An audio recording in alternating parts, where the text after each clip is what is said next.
अगर आप Hindi medium student हैं जिसने कि हो सकता है अपनी पूरी की पूरी लाइफ में सभी क्लासेस 12th ग्रेजुएशन या पोस्ट ग्रेजुएशन हिंदी माध्यम से की है तो ये वीडियो आपके बहुत काम का हो सकता है। ये वीडियो आपके काम का हो सकता है अगर आपने एमएससी जो आपका शायद बॉटनी से है या जूलॉजी से है या माइक्रोबायो से है या बायोटिक से जैसे तैसे हिंदी माध्यम से किया है, लेकिन ओवरऑल आपको चैलेंज आ रहा है यार ये अंग्रेजी तो बड़ी प्रॉब्लमेटिक है। मुझे बहुत परेशानी हुई इस अंग्रेजी की वजह से क्योंकि मैं हिंदी माध्यम था। ये वीडियो आपके बड़े काम का है। ये वीडियो आपके काम का हो सकता है कि एमएससी के दौरान आपने अंग्रेजी की किताबों का ट्रांसलेशन किया था। कई कई घंटों तक आप ट्रांसलेट करते थे, उनके नोट्स बनाते थे और पास होने में आपको जोर आ गया था क्योंकि आपके पास तो कंटेंट ही नहीं था। तो मैं इस तरह की सारी बातें इस वक्त यहाँ पर करने जा रहा हूँ। बड़ा प्रॉब्लमेटिक होता है कि जब आपको कंडीशन ये आ जाती है कि यार इंग्लिश मीडियम की वजह से यानी कि हम आगे नहीं बढ़ पा रहे, हम हिंदी की वजह से आगे नहीं बढ़ पा रहे क्योंकि हम हिंदी मीडियम में और आगे बढ़ने के लिए इंग्लिश मीडियम है। तो कई बार जिंदगी में ऐसा लगता है यार कॉन्फिडेंस नहीं है, मन हर वक्त आशंकाओं से भरा रहता है। ऐसा लगता है पता नहीं करने के लिए कुछ ऑप्शन ही नहीं है, साइंस लेके कहीं गलती तो नहीं कर दी। और हो सकता है आपके दिमाग में कई बार ऐसा रहा होगा काश हम मीडियम चेंज कर सकते, लेकिन जब परिस्थिति आज की होती है तो मीडियम चेंज करने का तो ऑप्शन ही नहीं है क्योंकि हमारी तो पढ़ाई पूरी हो गई। हमारी प्रॉब्लम एक और ये होती है कि हम पढ़ते तो हिंदी में है, दिमाग में भी विचार हिंदी में आते हैं, लेकिन सामने जितना भी कंटेंट है, अच्छी क्वालिटी का कंटेंट वो सारा इंग्लिश में है। बड़ा प्रॉब्लमेटिक है। आपकी प्रॉब्लम होती है कि आपको लगता है कि भैया हिंदी मीडियम होना जैसे कोई मेरे लिए अपराध हो गया है। आप इस गिल्ट से बाहर नहीं आ पा रहे, अपराध बोध से बाहर नहीं आ पा रहे, आपको एक हीनता आ चुकी है कि यार बड़ा प्रॉब्लमेटिक है सारा का सारा मामला, ये तो फंस गए हम तो। ये सारी की सारी बातें बहुत ज्यादा मायने नहीं रखती। ध्यान इतना सा रखना है कि आप बहुत मेहनती हैं। थोड़ा सा लगता है कि भाई सीएसआर नेट करना थोड़ा सा हमें असंभव सा लग रहा है और उस चुनौती को, इस वर्तमान की इस चुनौती को हम फेस कर सकते हैं। आपके पास चुनौती इस वक्त ये भी है कि आप एक छोटे शहर में हैं, संभवतः आप किसी बड़े शहर में जाके एक ऑफलाइन कोचिंग नहीं कर सकते क्योंकि आपको ये पता है कि कोचिंग की फीस के अलावा रहने खाने का भी खर्चा कोचिंग की फीस से कम से भी कम 2 से 3 गुना है। अगर कोचिंग की फीस मान लेते हैं 20,000 है, मान लेते हैं, तो प्रति माह रहने खाने का खर्चा आपका 5 से लेके 8 हजार रुपये महीना मिनिमम है। ये न्यूनतम, मैं जयपुर के संबंध में बात कर रहा हूँ, ये न्यूनतम है 5 से लेके 8 तक का खर्चा, जिसमें आपका रहना खाना रेंट वगैरह ये सारी की सारी चीजें हैं। और ये निर्भर करता है फिर आप किस लेवल पर जाते हैं। तो 3 से 4 गुना ये खर्चा एक्चुअली कोचिंग की फीस से ज्यादा चला जाता है। तो जब हम इस सेंस में सोचते हैं तो भाई सोचते हैं कि चलो फ्री या अपना जितना हो सके ऑनलाइन कर लें। ऑनलाइन करने में आपके दिमाग में सबसे पहले आता है चलो यूट्यूब पर है, यूट्यूब पे बड़ा फ्री फ्री कंटेंट है, लेकिन वहां पर प्रॉब्लम आती है कि कंटेंट अंग्रेजी में है। जो लोग हिंदी में बोल भी रहे हैं तो वो चीजों को पूरा नहीं दे रहे हैं, वो आपको सिर्फ ये दे देंगे कि भाई डेवलपमेंटल बायोलॉजी में इंडक्शन क्या होता है या जेनेटिक्स में मोनोहाइब्रिड क्रॉस पर एक 1 घंटे का वीडियो। ज्यादातर वो इतना पका हुआ होता है कि आप उस वीडियो को बीच में बंद कर देते हैं। यहीं पर एक और बात आपको क्लियर है कि यूट्यूब पर ये जो फ्री का कंटेंट है वहां आपको प्रश्नोत्तरी नहीं होती, क्वेश्चन किस तरह से तैयार करना है ये सब कुछ आपको नहीं कराया जाता। ऑनलाइन कोचिंग आप इस वजह से ज्वाइन नहीं कर पा रहे, अगेन एक बार फिर, कि ज्यादातर जो लोग हैं वो अंग्रेजी में लिख रहे हैं, चाहे बोल हिंदी में रहे, लोग अंग्रेजी में लिख रहे हैं। और खास बात जो होती है आपकी वो ये कि कोचिंग अगर ठीक भी है तो आप नोट्स नहीं बनवा रहे, आपके नोट्स बन ही नहीं पा रहे, बड़ी प्रॉब्लमेटिक बात है। नाउ ये जो तैयारियां हैं, ये ओवरऑल जो प्रॉब्लम्स हैं, इनको मैं एड्रेस करने की कोशिश करूंगा। सीएसआर नेट के अटेम्प्ट हो सकता है आप 1 या 2 बार दे चुके हो, हो सकता है आपने अच्छी खासी तैयारी कर रही हो।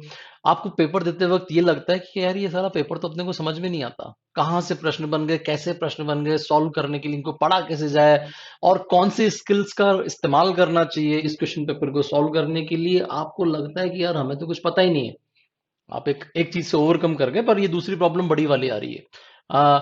यहाँ पर पढ़ना और याद करना तो ठीक है, लेकिन आपको ये समझ में नहीं आ रहा कि यार ये क्वेश्चंस को अप्रोच कैसे करते हैं। चलो हमने पढ़ भी लिया, रट्टा भी मार लिया, जैसे तैसे गुरुजी ने रट्टा भी लगवा लिया, क्वेश्चंस की अप्रोच पर आप काम नहीं कर पा रहे। आप इस पे काम नहीं कर पा रहे कि जब आप एग्जाम दे रहे होते हो तो कंफ्यूजन आपको बहुत बहुत ज्यादा होता है।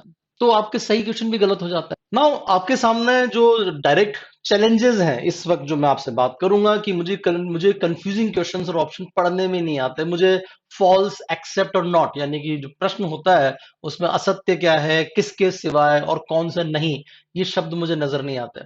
आपको बड़े क्वेश्चंस देख के ऐसा लगता है कि ये तो अपने से होगा ही नहीं, संभव ही नहीं है। पढ़ते वक्त हम चीजों को कैसे याद करें और मुझे कैसे पता चले कि इस फलाने टॉपिक पर प्रश्न कैसे बनेगा, ये सारे के सारे प्रॉब्लम्स आपके हैं, जो मुझे लगता है कि यस, सही जगह पर मैं आपको एड्रेस कर रहा हूं। मैं अपने बारे में बता दूं, मैं Harimohan Thakuria, owner of Aadhaar institute Jaipur and I Guruji application. मैंने अपनी MSc school of life sciences JNU से की और पिछले 20 सालों से मैं CSIR NET, GATE life science, school of life, school lecturer, assistant professor, IIT JAM, GATE B, MSc entrance जैसे टॉपिक्स को पढ़ा रहा हूँ। और चूंकि मैंने अपना MSc school of life sciences JNU से किया है, तो उसके बाद से मैं काफी सारी चीजों में इन्वॉल्व रहा हूँ। अनअकैडमी पे मैं 2019 से लेकर 2023 तक था। अब मैं एक्स फैकल्टी हूँ और अब मैंने अपना सीएसआर नेट जेआरएफ 4 बार और सीएसआर नेट एलएस 2 बार क्वालिफाई किया है with all India rank second, all India rank third. ये कुछ मेरे सर्टिफिकेट्स हैं। This is my MSc degree, ये मेरी अपनी फर्स्ट जेआरएफ, उसके बाद ये मेरा सेकंड और थर्ड जेआरएफ, ये मेरा नेट एलएस की क्वालिफाइंग करने की सेकंड रैंक और थर्ड रैंक की डिग्रीज। तैयारी शुरू करने से पहले मैं कुछ चीजें आपको बता दूं कि हम लोग एक वेबिनार कर रहे हैं। जितने भी प्रॉब्लम्स मैंने आपके एड्रेस किए हैं, डिफाइन किया है कि यार ये संभावित प्रॉब्लम है, अगर आपको लगता है कि आप मेरे से डिस्कस करना चाहते हैं, तो इसके लिए एक हम लोग वेबिनार अरेंज कर रहे हैं। आपको करना कुछ नहीं है, गूगल फॉर्म दिया हुआ है इसी वीडियो के अंदर, इसी वीडियो के डिस्क्रिप्शन में, उस गूगल फॉर्म को भरें। जब कभी भी इस तरह का वेबिनार होगा तो संभवतः मैं आपसे बात कर सकूंगा।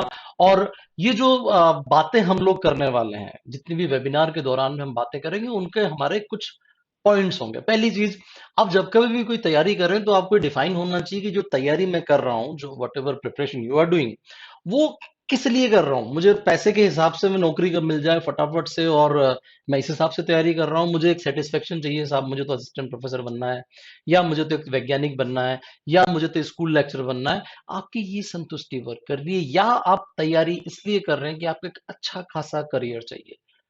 सामान्य तौर पर दो चीजें आप लोग चूज करने का प्रयास करते हो। आपको डिफाइन होना चाहिए कि जो भी कुछ आप तैयारी कर रहे हो, उसके लिए क्या आप दी बेस्ट सुटेबल हो। ये आप लोग सोचते ही नहीं हो। एक व्यक्ति जिसको मैथमेटिक्स नहीं आती, उसको बैंक पीओ की तैयारी नहीं करनी चाहिए जब तक कि वो मैथमेटिक्स में एक्सीलेंस ना ले आए। एक व्यक्ति जिसको अवेयरनेस ही नहीं है कि फलाने राज्य का राज्यपाल कौन है और फलाने राज्य का मुख्यमंत्री कौन है, इतनी बेसिक सी अवेयरनेस नहीं है, या भारत ने अभी तक कितनी बार क्रिकेट का वर्ल्ड कप जीत लिया है, तो उसको यूपीएससी की तैयारी नहीं करनी चाहिए। ये मैं नहीं कह रहा कि हर आदमी को आता ही होगा, जरूरी नहीं है, नहीं आता तो नहीं आता। तो आपको सुटेबल किस चीज के लिए है, आपकी स्किल्स किस में काम करती हैं, किस एरिया में आप हार्डवर्क कर सकते हैं, और आपकी अपना व्यक्तित्व किस टाइप का है, आप बहिर्मुखी हैं, अंतर्मुखी हैं, ये सब कुछ चीजें आपको पता होनी चाहिए। वेबिनार में हम इसी तरह की चीजों के बारे में बात कर रहे हैं। आपके आसपास के संसाधनों को इस्तेमाल करने के लिए आपको कौन रोक रहा है? आपकी गरीबी या आपका आलस्य? आपके आत्मविश्वास की कमी, या वो सो कोल्ड मुफ्त में कहीं मिल जाए, मुझे तो डिस्काउंट मिल जाए, इस प्रकार का लालच, या कोई ऐसी मूर्खता जो आप शायद कर चुके हो कि फलाना इस यूपीएससी की तैयारी कर रहा है तो मैं भी यूपीएससी कर लूं, फलाना नेट की तैयारी कर रहा है तो मैं भी कर लूं, इसको मूर्खता कहते हैं। तो ये सब कुछ चीजें मैं आपसे डिस्कस करूंगा। आपको ये डिफाइन करवाने के हम प्रयास करेंगे कि जो भी तैयारी आप कर रहे हैं, उसमें 100% समय, ऊर्जा और संसाधन आप कैसे देने वाले हो। ये तो देना ही पड़ेगा। और जब सबसे महत्वपूर्ण बात, कि क्या आप सचमुच में अपने करियर को बहुत ज्यादा गंभीरता से लेते हो, या आपको सिर्फ और सिर्फ कोई फ्री या डिस्काउंट या ज्यादा मिल जाए जैसी चीजें आकर्षित करती है। जैसे मैंने कई लोगों को देखा है, उनका ना नेट क्वालिफाई है ना सेट क्वालिफाई है, और वो असिस्टेंट प्रोफेसर की तैयारी करना शुरू कर दिए। क्यों? क्योंकि उनको एक्स लोगों ने डिस्काउंट दिया था। तो अगर आप सचमुच में अपने करियर करियर समय और ऊर्जा को गंभीरता से लेते हैं, तो इस तरह के वेबिनार में जरूर आइए। हम क्या एग्जैक्टली देने वाले हैं आपको इन वेबिनार्स में?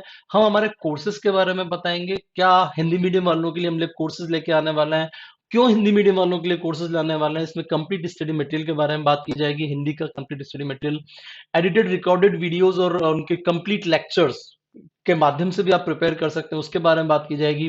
लाइव क्लासेस का एक स्पेशल बैच शुरू कर रहे हैं हम लोग, सिर्फ हिंदी मीडियम के लिए। और उनकी रिकॉर्डिंग ऑफ लाइव क्लास एक पूरा का पूरा एक सेक्शन होगा। लाइव टेस्ट सीरीज के अलावा एक ऑफलाइन क्लासरूम भी एक्सक्लूसिवली हम हिंदी मीडियम स्टूडेंट्स के लिए चालू करने वाले हैं, और एक सबसे शानदार लाइव चिड़ी आउट सेशन और रिकॉर्डिंग और उनके प्रैक्टिस सीरीज। बड़ी महत्वपूर्ण चीज है, क्योंकि आपके जो प्रॉब्लम्स हैं उनको हम डिफाइन करने की कोशिश कर रहे हैं। आपको कुछ नहीं करना है, एक गूगल फॉर्म दिया हुआ है, ऐसी यूट्यूब वीडियो के डिस्क्रिप्शन बॉक्स में गूगल फॉर्म भरें और हमसे बात करने के लिए थोड़ा तैयार होइए। आप ये वीडियो जब भी देख रहे होंगे कोई प्रॉब्लम नहीं है, हफ्ते हफ्ते हम लोग आपसे बात करते जाएंगे सीक्वेंशियल मैनर में। Thank you very much.